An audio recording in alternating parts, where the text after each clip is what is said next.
I totally regret my life choices right now. We are back with another game of Armada, this time round still on TTS. I'm playing against Alex Yeo, who is our current Singapore champion for Armada.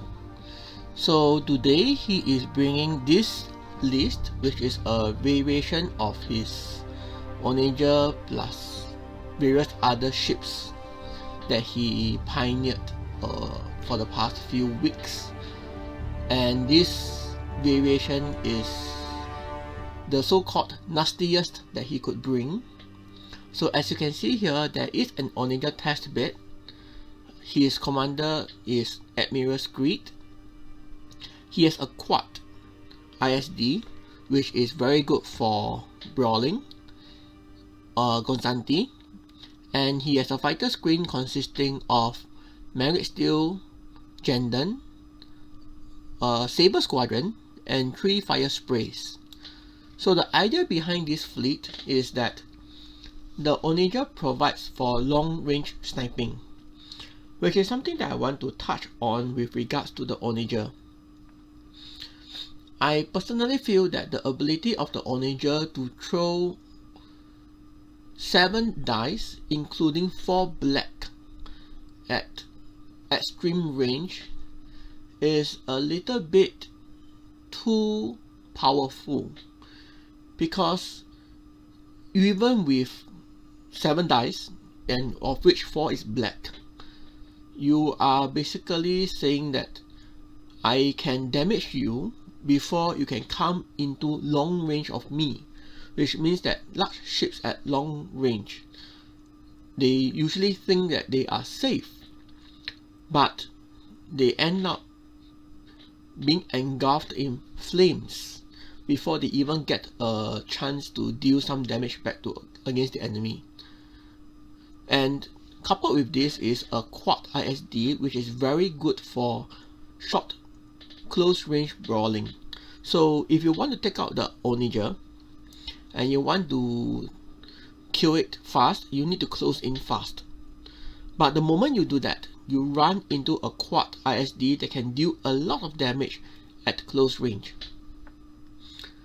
The APT, Assault Proton Torpedoes, has been nerfed so that it cannot trigger on 2 attacks at the same time, and Honest Expert has also been nerfed so that it can only reroll 2 black dice.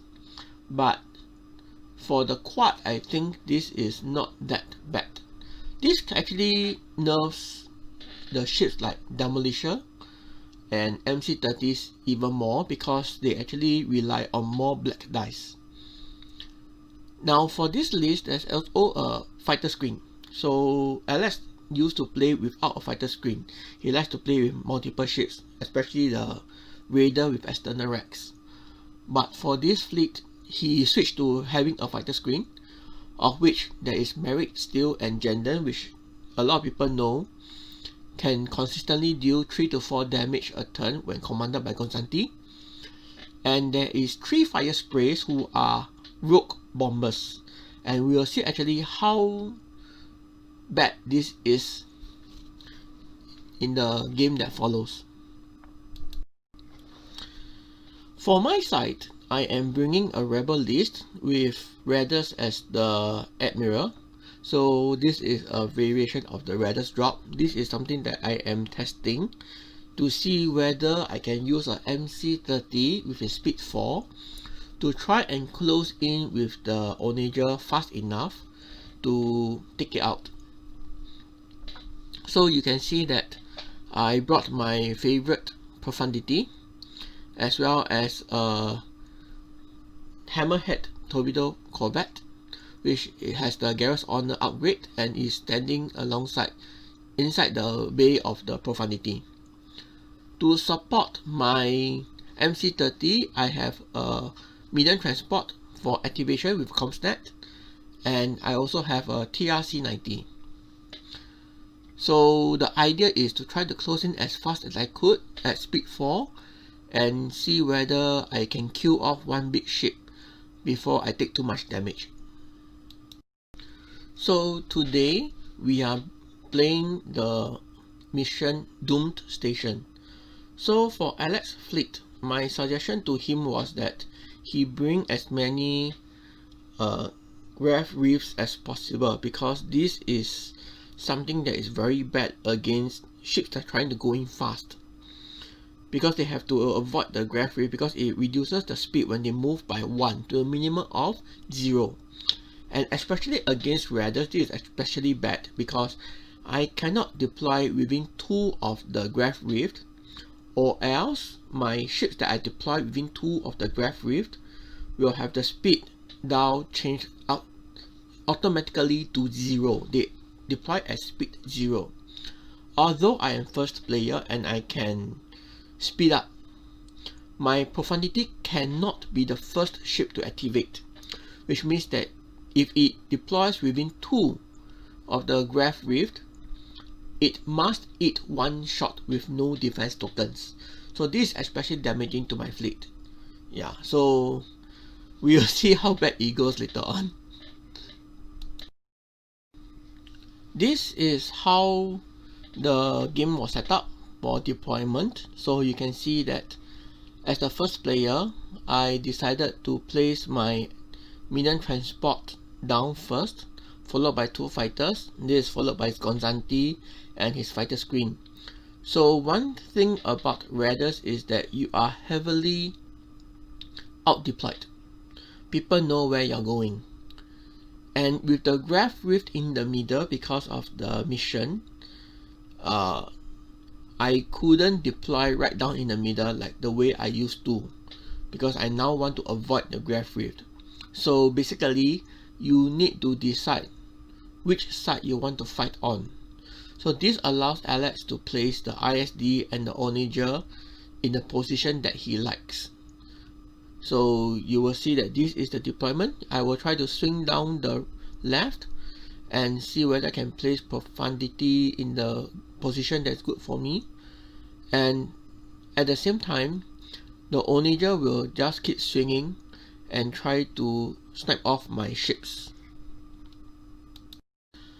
So this is the end of turn 1. And you can see that I'm trying to move at speed 4 down the flank. And those of you who observe my lower left, you will see that there's one ship missing, and that is my CR90. Unfortunately, because I have to move first, so I moved my 3 ships.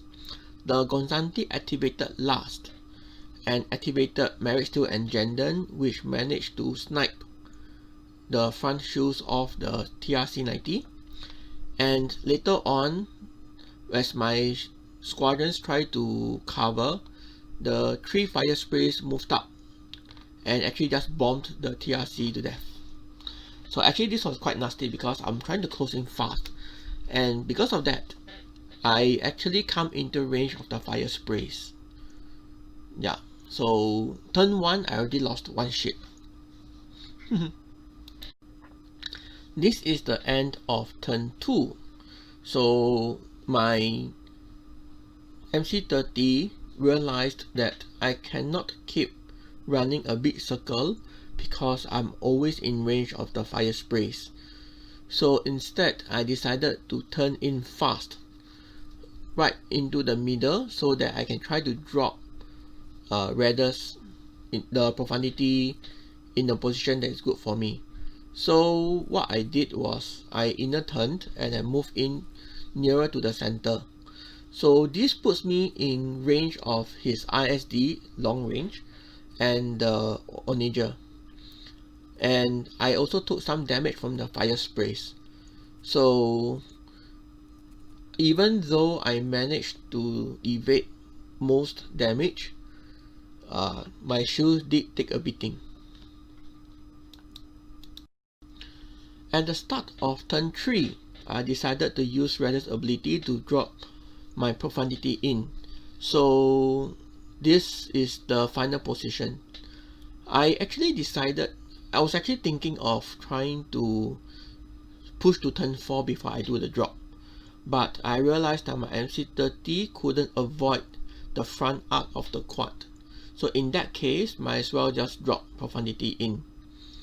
So I managed to get a double arc on the quad ISD, and I placed Garrus Honor within at one of my profundity, also being able to double arc the front of the ISD. So I have 4 arcs facing his quad ISD's front arc. But this does mean that my MC30 has very little space to move to, and this will, I'm going to eat 1 damage card. So at the end of this, I will say that the fire sprays will have a chance of actually killing the MC30, because I have taken quite a lot of damage going in.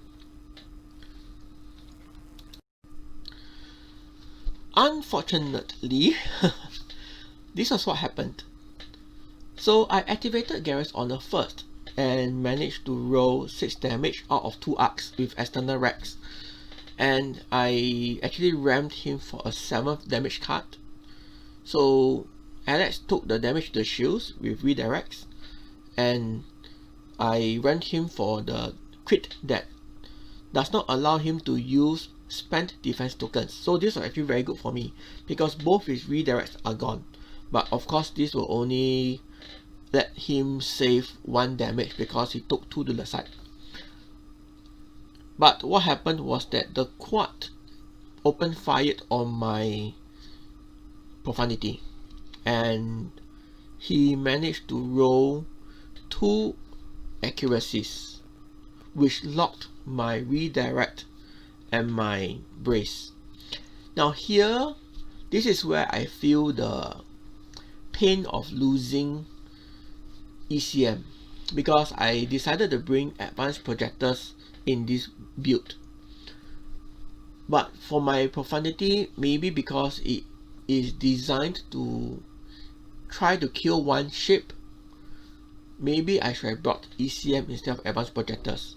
Advanced projectors will allow me to eat more damage throughout the whole game, but ECM allows me to save damage on that 1 shot.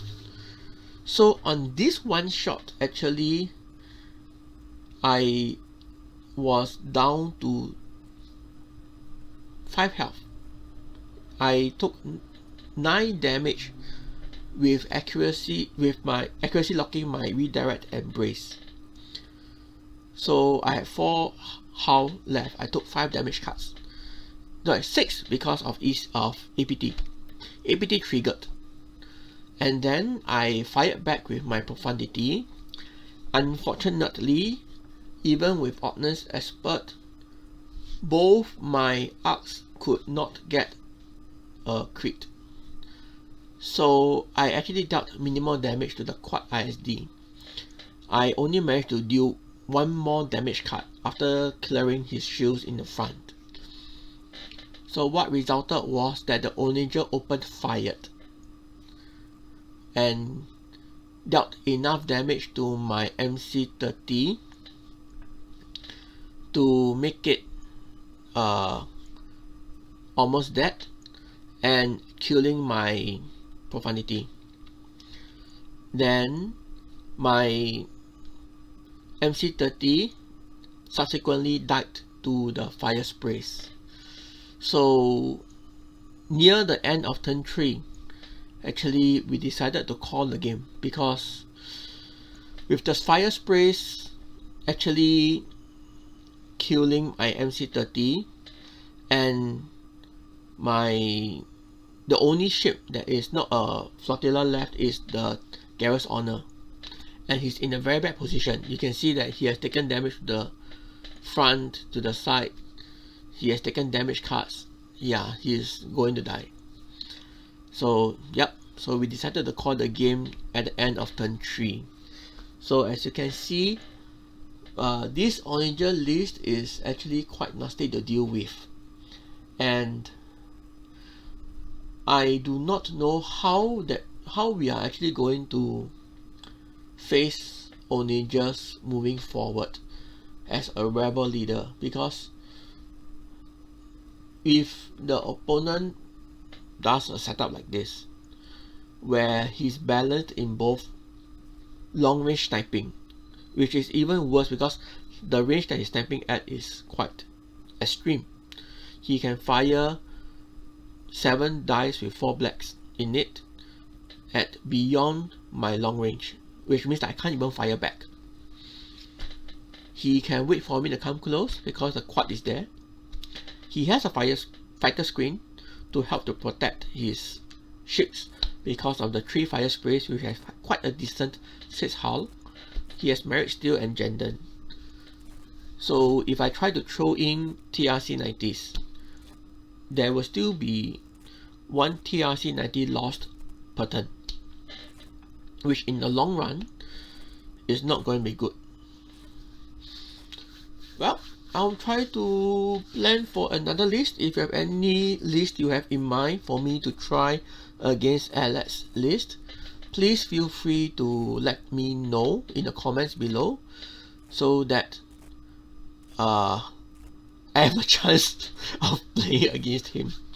Yeah, I need more inputs as to how to plan a list to fight against this.